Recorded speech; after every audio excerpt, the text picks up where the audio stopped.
time to return to the serious and sometimes rather violent world of extreme gadget testing. You'll know that this week's challenge is a knockout. So, in round one, Susie bit the dust, quite literally, when she was spectacularly thrown off her electric quad bike.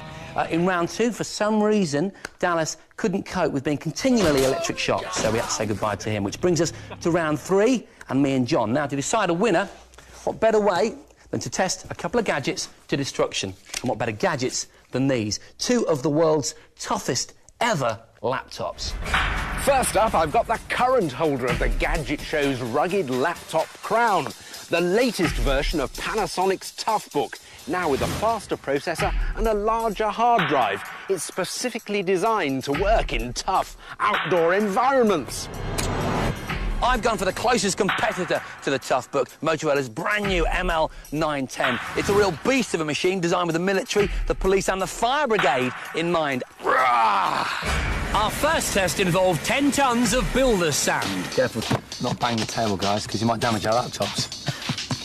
Laptops have an IP, or ingress protection rating, composed of two numbers. The first number refers to the protection against solid objects like dust and dirt, and the second number against liquids. We'd be typing away on our laptops while getting buried in sand to see if they'd live up to their high IP54 protection rating.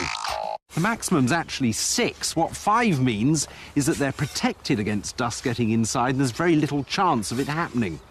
Yeah, but should anything penetrate the inside of the computer, it's quite bad news. You know, it affects the airflow, which can encourage a computer to overheat.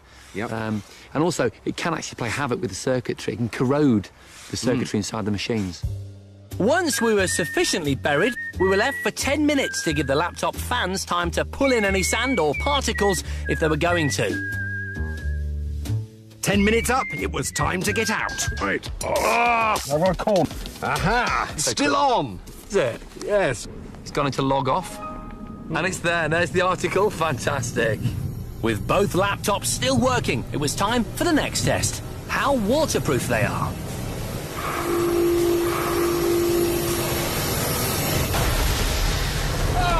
Now, the Panasonic's designed to stand up to a bit of moisture, but quite clearly this is ridiculous. However, with all the rubber flaps in place, everything seems fine. The 4 part of its IP54 rating means it can survive splashing from any direction. The Motorola also has an IP54 rating, and the keyboard is meant to be 100% sealed from moisture, because, of course, if any of this moisture does get inside, it could be catastrophic. Both laptops coped easily with the light soaking and kept working, so we decided to push them to the limits. We ramped up the water pressure. Whoa! Oh, my... That actually hurts! Ow!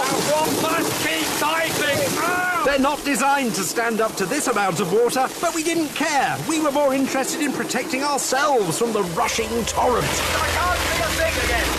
After about 350 litres had been dumped on us, it was time to check the damage.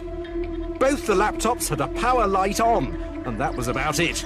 But we weren't finished with them.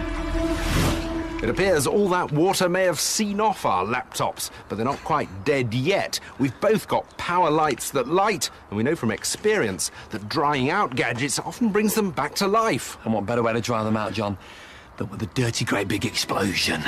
It's not as gratuitous as it seems. Blowing them up is also a good test of the laptop's casing and shock resistance. The Toughbook is made from a magnesium alloy, and the hard drive is protected from harm by a 32mm thick foam-packed case.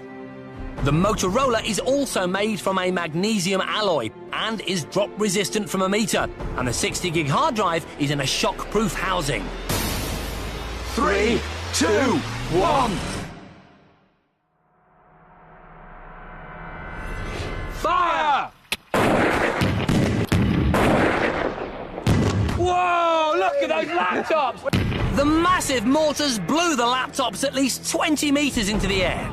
If the explosion didn't kill them, then surely the landing would. Let's go have a look, come on!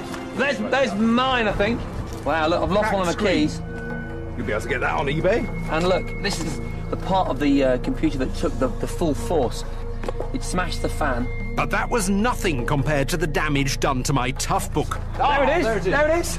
Look, It's completely dismembered. Well, I don't know where the rest of it's gone. It is literally blown in half. Now, that's what I call Great, proper yes. testing. I know, I absolutely. I think some of those tests, although we turned the volume up a little bit with the last one, you know, they're very serious tests. I think that we have to say that neither manufacturer claims that either one of these are bomb-proof, explosion-proof, blast-proof. We did really push them hard. We did push them hard, but I think in getting to that point, we built up the intensity and did some very thorough and proper testing on these machines, and the amazing result is that the Motorola won over the Panasonic. It did, finally. Formerly our champion. I know. Now it's sad. that. By virtue of it just being a little bit more like a laptop at the very end. Yeah, I think I'll stick to using my own, thanks, guys.